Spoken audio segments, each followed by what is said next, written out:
When people talk about power, they often mean tanks, aircraft carriers, satellites, or economic dominance.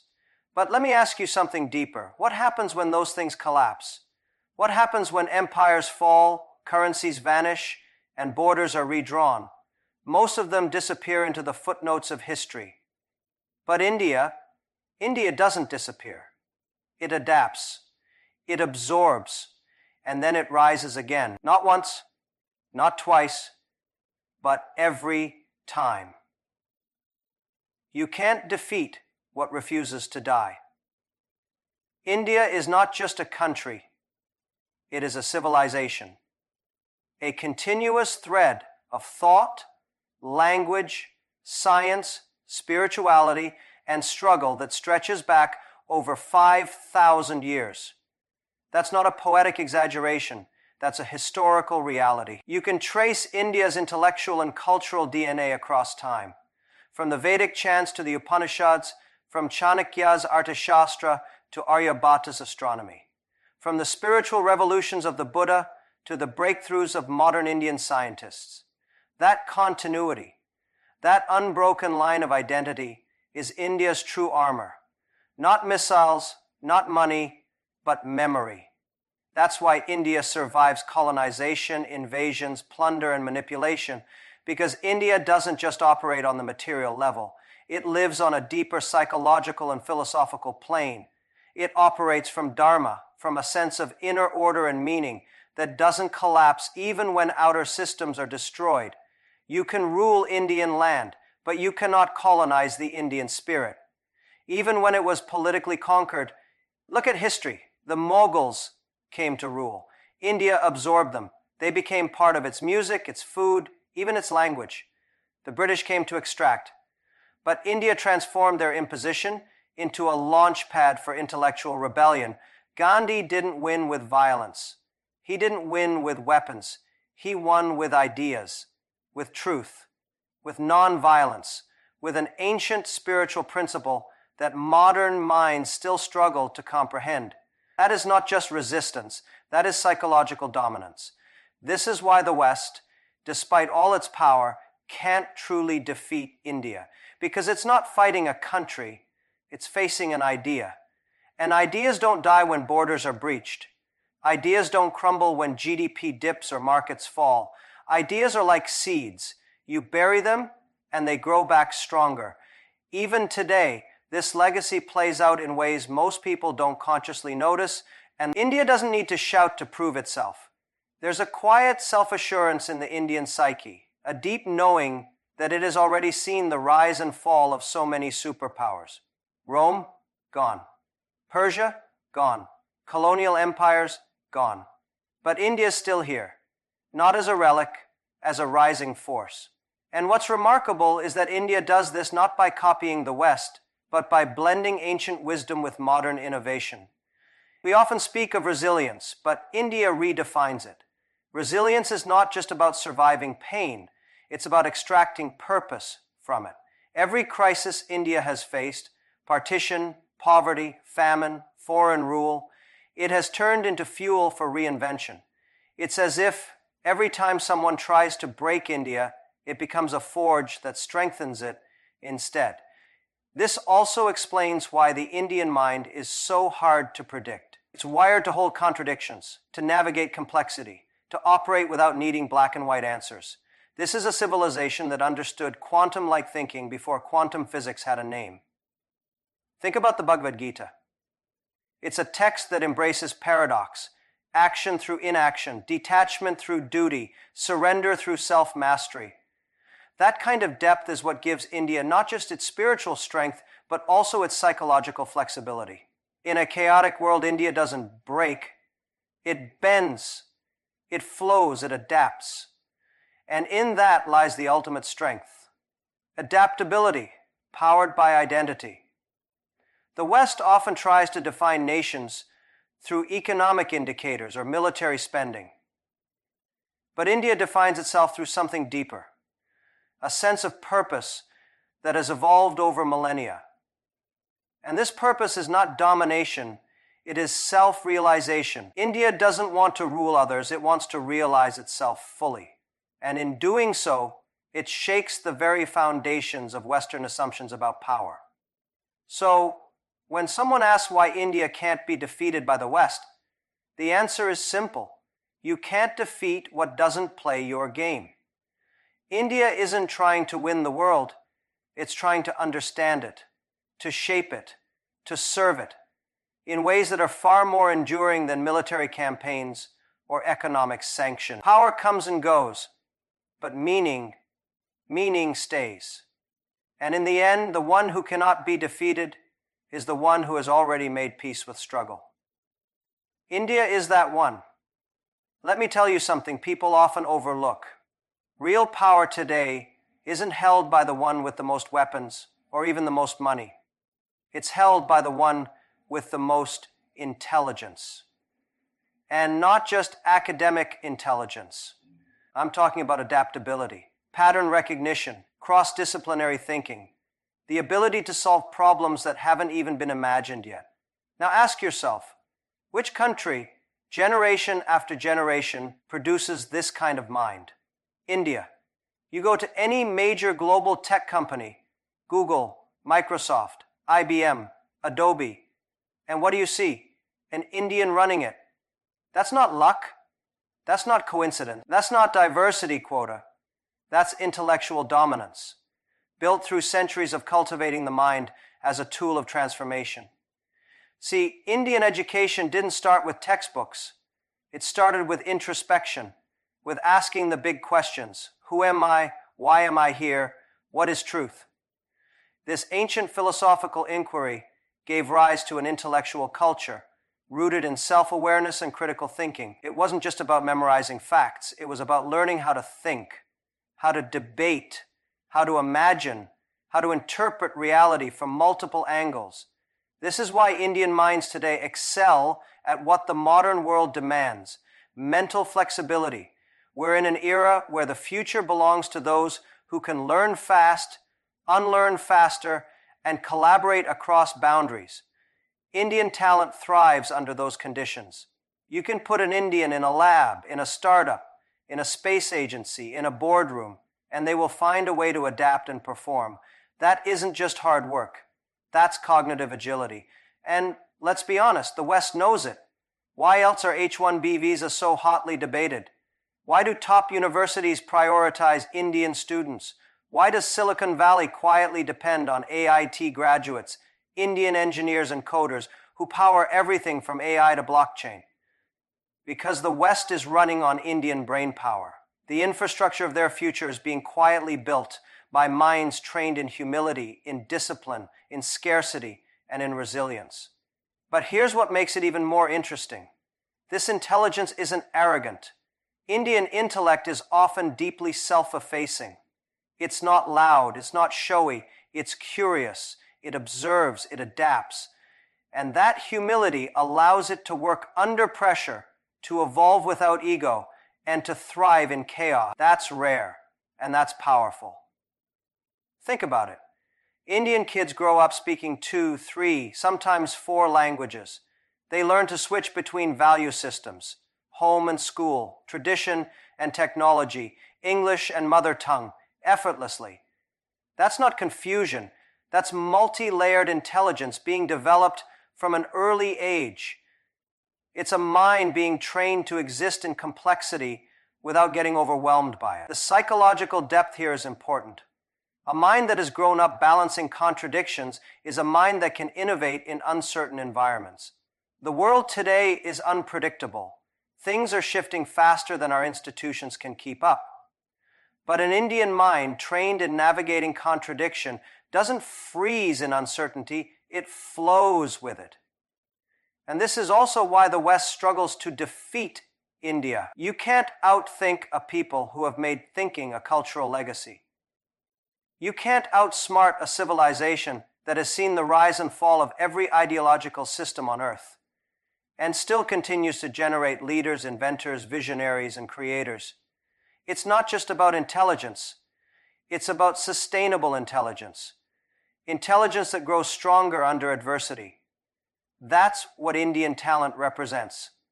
When a student studies for 14 hours a day to crack an exam with a 1% acceptance rate, when a small-town coder builds an AI tool used by millions globally, when a doctor from a village hospital ends up leading a World Health Initiative, that's more than brilliance. That's a mindset. That's fire in the soul. And the West, for all its universities and wealth, can't replicate that mindset because it wasn't born out of comfort. It was born out of struggle, out of centuries of colonization, chaos, and conflict. The Indian mind knows what it's like to be underestimated. And that's what makes it lethal, because it never stops learning, never stops proving, never stops rising. If you're listening to this and you're from India or have Indian roots, understand what you carry inside you. You are not just competing, you are representing a lineage of genius, of grit, of generations who believed in the power of the mind above all. Don't waste that. And if you're watching from outside, understand this. You can hire Indian talent, you can collaborate with it, you can even try to contain it, but you can't defeat it. Because in a world ruled by intelligence, the country that shaped the mind will always shape the future. You know, when we talk about power in today's world, we usually imagine countries choosing sides, East versus West, democracy versus authoritarianism, old alliances versus emerging blocs. But India doesn't play that game. It watches it, studies it, and then chooses its own move, always on its own terms. That's what sets India apart, and that's exactly why the West can't defeat it. India's strength lies in its ability to remain neutral without becoming irrelevant. That's not easy. Most countries get swallowed into someone else's agenda by fear, pressure, or the lure of resources. But India, despite being courted by both sides, has mastered the rare skill of strategic autonomy. It chooses collaboration over alignment. It prefers dialogue over dependency. And in doing so, it creates a position of influence that can't be coerced. This is psychological power. The power to say no without being isolated and yes without becoming submissive. It's not a new trait either. India has been doing this for centuries, whether it was dealing with Mongol invasions, British diplomacy, Soviet alignment, or American courtship. India has always maintained a clear idea of who it is and where its interests lie. Even during the Cold War, when most of the world picked a side, India led the non-aligned movement, not out of indecision, but out of principle. That principle was simple. We don't let others define our destiny. In today's global chessboard, this approach is even more powerful. Think about it. India is a member of BRICS with Russia and China. It's also a key partner in the Quad alongside the US, Japan, and Australia. It buys oil from Iran, signs defense deals with France, collaborates on AI with the US, and maintains diplomatic dialogue with Palestine and Israel simultaneously. That's not confusion. That's strategic balance at the highest level. It's India saying we will engage with everyone, but we will not be used by anyone. And the West struggles with that, because the West is used to loyalty being transactional. If I invest in you, you owe me. But India doesn't operate from fear or need. It operates from clarity of purpose. That's a deeply philosophical stance, one rooted in its ancient traditions of detachment and self-mastery. In the Bhagavad Gita, Krishna tells Arjuna to act without attachment to the outcome. That's not just spiritual advice, it's geopolitical wisdom. India engages in global partnerships, but it's not attached to external validation. It does what aligns with its dharma, its duty, not someone else's agenda. This level of clarity makes India unpredictable to the West. And in geopolitics, unpredictability is power. Because if your opponent can't predict your next move, they can't control you. And if they can't control you, they have to respect you. Let's take a recent example. When the West sanctioned Russia, it expected India to follow suit. But India didn't, not because it supports war, but because it understands its own interests. Energy security, strategic balance, regional stability. It bought Russian oil, not out of rebellion, but out of rational self-interest, and at the same time it continued its defense collaboration with the US and increased its investments in Europe. That's not contradiction. That's multidimensional statecraft. It's India refusing to be reduced to a proxy. This autonomy is a quiet kind of strength. It's not dramatic, it's not loud, but it's incredibly difficult to defeat. Because how do you break something that refuses to cling to rigid alliances? How do you isolate a nation that builds bridges with everyone? How do you intimidate a country that doesn't need to be told who its enemies are? The answer is, you don't. You can't. This is what makes India one of the few countries in the world that can sit at any table with China, with the US, with Africa, with Latin America, and speak with credibility. Because it isn't pretending. It's not being manipulated. It's standing on the strength of its own decisions. And here's the deeper psychological insight. India has learned through centuries of conflict and colonization that true independence isn't about rejecting power. It's about knowing when and how to engage with it. That's wisdom born from pain. It's the mindset of a nation that doesn't seek domination, but refuses to be dominated. So while the West may try to frame global politics as a binary, you're either with us or against us, India stands firm in its third path. We are with ourselves. And that position, more than any alliance or weapon, is what makes India unshakable. Let me ask you something. What's more impressive? Building something great with unlimited resources, or creating greatness in the face of scarcity? Because if you really want to understand why India can't be defeated, you need to look at its economic journey. Not just the numbers, but the mindset behind the numbers. It's one of the most underestimated success stories of the modern world. There was a time, not long ago, when India was mocked as the country that couldn't feed itself. It had to import food, accept aid, take loans, and endure global humiliation. People called it the third world, as if it was destined to be stuck behind forever. But what the world didn't realize is that India doesn't just survive, it adapts, it transforms, and it grows from the inside out. India went from being a country dependent on weak donations to launching the world's most cost-efficient Mars mission. And that is not a statistic, that's a statement. A statement about priorities, about frugality, about intelligence under pressure. That Mars mission costs less than some Hollywood movies. Think about that. In a world obsessed with luxury budgets, India delivered performance with purpose. That's not just good economics, that's economic philosophy. India's philosophy has always been about making the most out of the least. That's the root of Jugaad, the uniquely Indian concept of innovative problem solving. It's not about perfection, it's about effectiveness. Can we make it work? Can we get results with what we have? And again, this isn't weakness. This is economic resilience powered by ingenuity. The West often believes power comes from having more capital, more machines, more imports.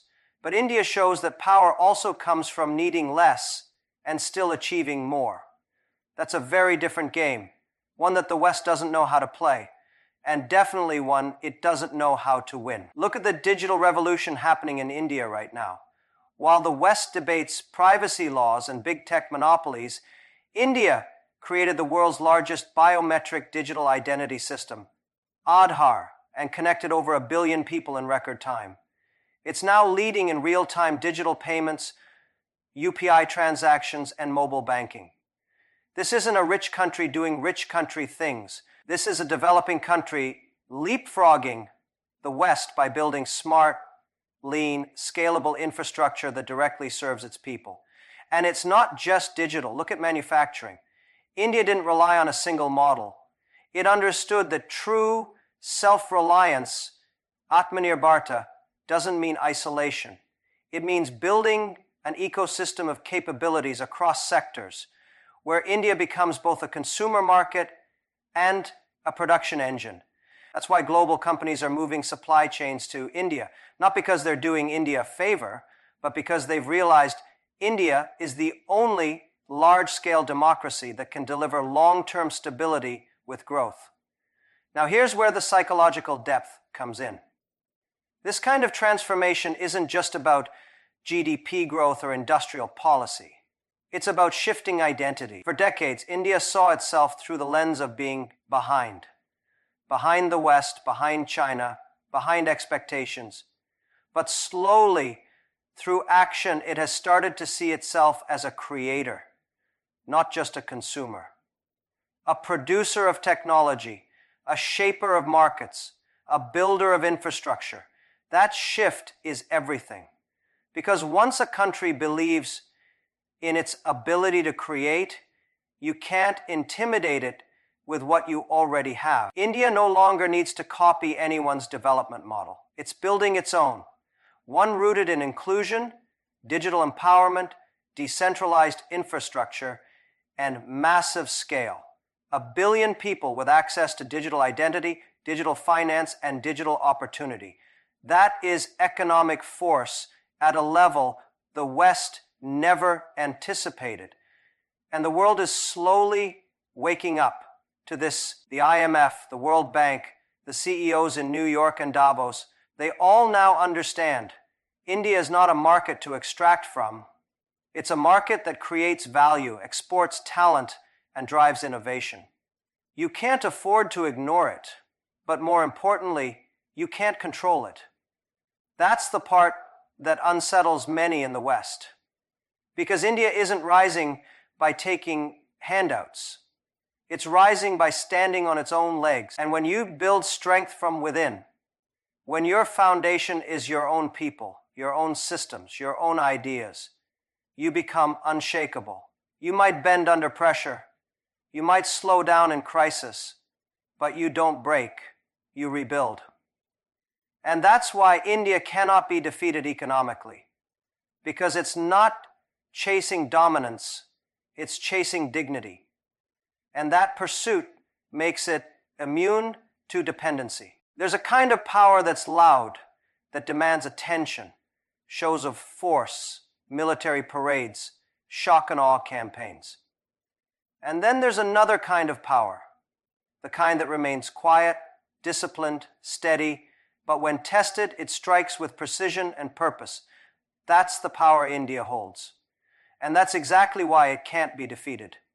Most people misunderstand India's approach to military strength. They think because India rarely starts conflict, it must be soft. But that's a mistake many empires have made before. India doesn't show its strength the way others do. It doesn't need to. It is peaceful, but not powerless. That is a position of extreme psychological clarity. Let's be clear. India is a nuclear-armed nation. It has one of the world's largest standing armies. Its navy is growing rapidly. Its air force is modernizing with both indigenous and international technology, but more importantly, it has moral restraint. And that's rare. Because having power and choosing when not to use it, that's real strength. You don't need to prove what you already know about yourself. India's defense posture is rooted in the principle of non-aggression, but not naivete. It's a calculated, deeply philosophical stance, and it comes from a long history, one where India has always viewed war as a last resort, never a first move. But when pushed, when provoked, when its sovereignty is threatened, it responds with clarity, not chaos. This restraint isn't a weakness, it's psychological maturity. Because India understands something most powers forget. Winning a war isn't the same as winning peace.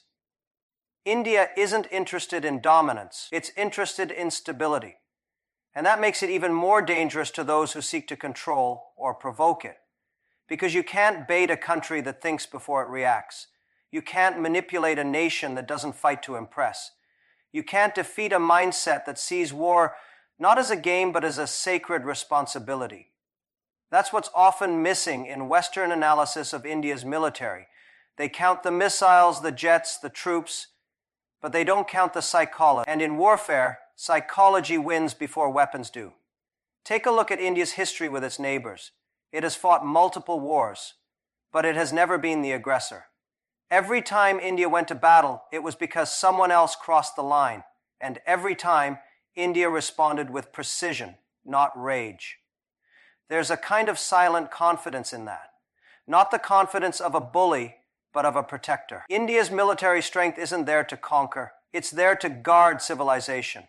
A civilization that understands the cost of war because it has lived through thousands of years of both peace and conflict. Now, here's what makes this even more fascinating. While India continues to strengthen its military, it's also investing in homegrown defense innovation, not to show off, but to secure self-reliance that matters. Because when your defense is built on your own terms, your own systems, your own research, you don't become dependent on others when things go wrong. You stand firm. You hold the line. India's defense isn't just about tanks and warplanes. It's about philosophy meeting strategy.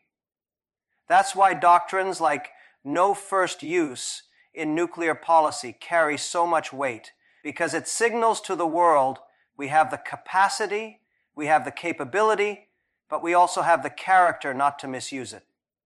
In an era where military threats are often used like poker chips, India's moral discipline is a power move, because it shows it's not insecure, it doesn't need to flex, it just needs to be ready. And it is ready. The psychological message India sends to its adversaries is clear. We don't seek war, but we don't fear it either. And that mindset is rooted not just in strategy, but in culture. Think about the Mahabharata, India's epic that centers on a war. The message isn't go to war. The message is fight only when there's no other option. And even then, fight with clarity, not hate. That kind of wisdom shapes a nation's soul. It teaches generations that courage isn't about aggression. It's about knowing when to hold back and when to step forward with conviction. So when the West looks at India and wonders why it doesn't react the way others do, it's missing the deeper truth. India is not reactive. It is deliberate. And that makes it extremely difficult to destabilize or defeat, because a country that isn't addicted to violence but is always prepared for it, that country cannot be conquered, only respected. In the end, the most powerful nations are not those that seek to destroy, but those that choose when and how to protect, with strength in hand and wisdom in heart. That is India.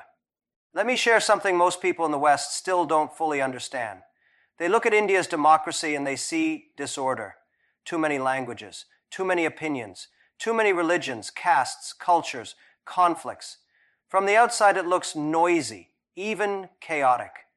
But what they call chaos, India calls coexistence. And that's not just poetic language. That's psychological resilience on a national scale. You see, many countries have tried to copy democracy. Very few have made it thrive. Even fewer have kept it intact while carrying the weight of 1 billion people, dozens of religions, and hundreds of ethnic groups. India didn't just adopt democracy, it bent it, stretched it, transformed it to fit its own ancient traditions of debate, dialogue, and diversity. That's what makes India unique. Not the vote, but the voice behind the vote. This is the only country in the world where you can have a Hindu prime minister, a Sikh president, a Muslim vice president, and a Christian speaker of parliament, and nobody burns the country down. The idea that these identities can exist within one framework, under one constitution, sharing one future, that is a miracle the world doesn't talk enough about. Why? Because it proves something deeply uncomfortable for the West, that you don't need to be uniform to be united. The West historically built strength through similarity. Same language, same race, same religion, same ideology. But India built its strength by learning how to hold contradictions together. And that's not just politics, that's deep psychological training. Imagine growing up switching between 3 languages before lunch. Imagine understanding that your neighbor may worship a different god, eat different food, follow different customs, and still be part of the same nation. That kind of mental flexibility doesn't just create tolerance, it creates intellectual complexity. And here's what makes it powerful. This diversity doesn't weaken India, it inoculates it. It gives it layers of defense. When one part of the system faces tension, the other parts absorb the shock. The center holds. It's like a decentralized network. You can't take it down from one angle. That's why colonialism couldn't kill it. That's why terrorism hasn't broken it. That's why misinformation, polarization, and even global media bias haven't destroyed it. India's strength comes from the fact that it has already survived everything the West fears most: religious violence, linguistic divisions, mass poverty, even emergency rule. And yet it still remains. Not perfect, but intact. Still evolving, still moving forward. What country on earth can claim that kind of democratic endurance under this much complexity? And I'll say something even stronger. If democracy can work in India, with its scale, its history, its poverty, its complexity, then it can work anywhere. India is not the exception. India is the proof. Now think about this from a global power perspective. The West can't defeat India because it doesn't know how to deal with this level of unpredictable resilience. You can sanction a dictatorship, you can destabilize a monarchy.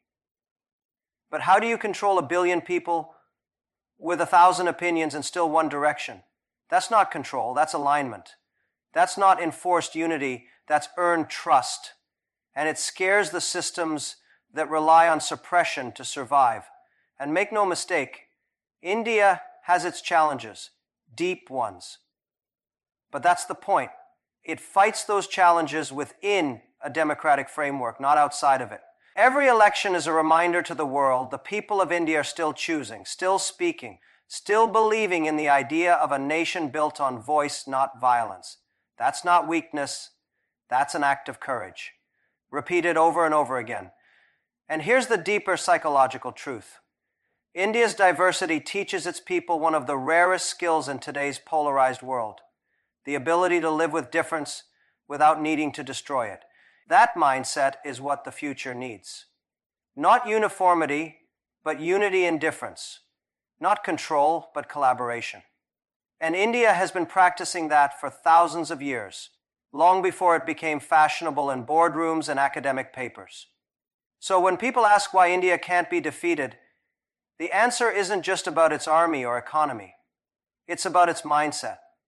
A mindset trained in flexibility, forged in difference, and rooted in the belief that democracy doesn't mean sameness. It means space for everyone, even when it's messy, especially when it's messy. Because in the end, the nation that learns to hold many voices without losing its soul, that nation doesn't fall. It evolves. And that nation is India.